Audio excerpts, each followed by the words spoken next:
বিশ্ব ব্রহ্মাণ্ডের সৃষ্টি মানবজাতির ইতিহাসের সবচেয়ে বড় রহস্যগুলোর একটি। আমরা আজ যে আকাশ দেখি, অসংখ্য নক্ষত্র, গ্রহ, গ্যালাক্সি, সবাই একসময় কিছুই ছিল না। বিজ্ঞান ও ধর্ম দুই ভিন্ন দৃষ্টিকোণ থেকে এই সৃষ্টির কাহিনী ব্যাখ্যা করার চেষ্টা করেছে। বিজ্ঞানের মতে প্রায় 13.8 বিলিয়ন বছর আগে এক বিশাল বিস্ফোরণের মাধ্যমে এই মহাবিশ্বের জন্ম হয়।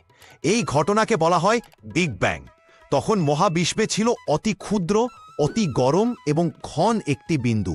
হঠাৎ সেই বিন্দু ফেটে যায় আর তার মধ্যে থেকে ছড়িয়ে পড়তে থাকে শক্তি ও পদার্থ। ধীরে ধীরে ঠান্ডা হতে হতে সেই শক্তি থেকে গঠিত হয় মৌলিক কণিকা, পরমাণু, তারপরে নক্ষত্র ও গ্যালাক্সি।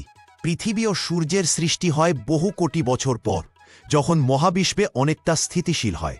অন্যদিকে ধর্মীয় দৃষ্টিকোণ থেকে বিশ্বব্রহ্মাণ্ডের সৃষ্টি এক ঈশ্বরীয় পরিকল্পনা। হিন্দু ধর্মে বলা হয়েছে ব্রহ্মা এই সৃষ্টি ঘটিয়েছিলেন। ব্রহ্মাণ্ড শব্দটি এসেছে ব্রহ্মা থেকে, অর্থাৎ সর্বশক্তিমান সৃষ্টিকর্তা। তিনি নিজের শক্তি থেকে সৃষ্টি করেছেন আকাশ, ভূমি, জল, অগ্নি, বায়ু এবং প্রাণ। খ্রিস্টান ধর্মমতে ঈশ্বর 6 দিনে পৃথিবী ও আকাশ সৃষ্টি করেন এবং 7ম দিনে বিশ্রাম নেন। ইসলাম ধর্মেও বলা হয়েছে আল্লাহ 6 দিনে আকাশ ও পৃথিবী সৃষ্টি করেন এবং সমস্ত জীবের অস্তিত্ব স্থাপন করেন। আজকের বিজ্ঞানীরা মহাবিশ্বের জন্মের সময়ের আলো বা রশ্মি, কসমিক মাইক্রোওয়েভ ব্যাকগ্রাউন্ড রেডিয়েশন আবিষ্কার করেছেন, যা বিগ ব্যাং তত্ত্বকে প্রমাণ করে। কিন্তু এখনও জানা যায়নি সেই প্রথম বিস্ফোরণে আগেও কিছু ছিল কিনা বা কে সেই বিস্ফোরণ ঘটিয়েছিল। অতএব বিশ্ব ব্রহ্মাণ্ডের সৃষ্টি এক অপার রহস্য। বিজ্ঞান তার সূত্র খুঁজছে, ধর্ম তার ব্যাখ্যা দিয়েছে, কিন্তু সত্যের গভীরতা এখনও আমাদের কল্পনার বাইরে।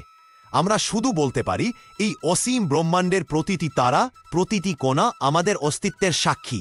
সব বন্ধুরা, আজকের মতো এই পর্যন্ত। কমেন্ট করে আপনার মূল্যবান মতামত দিতে ভুলবেন না, আর লাইক করে আমাদের সাপোর্ট করুন। সাবস্ক্রাইব বা ফলো করে পাশে থাকতে ভুলবেন না। দেখা হচ্ছে পরের ভিডিওতে। ভালো থাকবেন। ধন্যবাদ সবাইকে।